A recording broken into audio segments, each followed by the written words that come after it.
দীর্ঘ ১৭ বছরের অবহেলায় জীর্ণশীর্ণ কুষ্টিয়া শহরের প্রথম স্থাপিত শহীদ প্রেসিডেন্ট জিয়াউর রহমান শিশু পার্ক সংস্কারের অভাবে দীর্ঘদিন অবহেলিত পার্কটির এখন বেহাল দশা।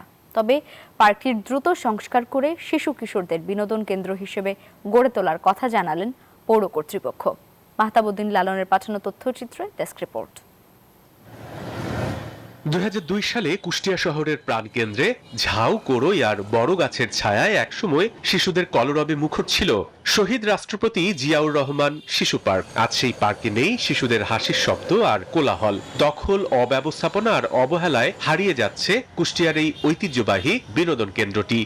বান্ডেল থাকলে প্রতি সেনমানিতে টাকা বাঁচবে। বিকাশ সেনমানি বান্ডেল কিনে জিতুন প্রতি লেনদেনে। বাচ্চারা যে একটু বিনোদন করবে সেইগুলাও নাই। এই পার্কটা সংস্কার করে সুন্দরভাবে এখানে যত জীবজন্তু আনা যায় সেগুলা এনে বিভিন্ন অবকাঠামোগত উন্নয়ন করে ছেলেপেলের খেলার ব্যবস্থা করে যদি করা হয় তাহলে এখানে অবশ্যই মানুষ আসবে।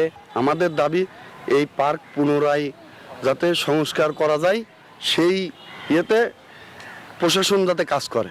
স্থানীয় বাসিন্দাদের দাবি শুধুমাত্র শহীদ প্রেসিডেন্ট জিয়াউর রহমানের নামের কারণেই দীর্ঘ ১৭ বছর পার্কটির উন্নয়নে নেওয়া হয়নি কোনো উদ্যোগ। ফলে একসময় জনপ্রিয় পার্কটি এখন অব্যবহৃত আর করুণ দশায়। দীর্ঘ ১৭ বছর শুধু শহীদ জিয়াউর রহমান পার্ক বলেই এই পার্কটাতে কোনো সংস্কার কিন্তু হয়নি। পার্ক হচ্ছে বাচ্চাদের বিনোদনের জায়গা। এখানে বাচ্চারা আসবে, দেখেন কোনো উন্নয়নমূলক কাজ নেই। পার্কটি সংস্কারের লক্ষ্যে মন্ত্রণালয়কে অবহিত করা হয়েছে জানিয়ে শীঘ্রই পার্কটির সংস্কারের কথা জানালেন পৌর প্রশাসক। যুগোপযোগী আধুনিক মানের একটা পার্ক হিসেবে আমরা এরকম ভাবে করতে পারি এবং নগরবাসীর চিত্ত বিনোদনের যাতে ব্যবস্থা করা যায় সেই ব্যাপারে আমাদের পরিকল্পনায় আছে। শিশু পার্কটাকে আমরা উন্নয়নের জন্য বরাদ্দ চেয়েও আমরা এরকম ভাবে আজকেই আমরা এরকম ভাবে একটা চিঠি প্রেরণ করলাম আর কি। শহীদ রাষ্ট্রপতি জিয়াউর রহমানের শিশু পার্কটি দ্রুত সংস্কার করে আধুনিক সুবিধা সম্পন্ন একটি পারিবারিক বিনোদন কেন্দ্রে রূপান্তরের দাবি স্থানীয় বাসিন্দা ও সচেতন মহলের। Desk report, news 24।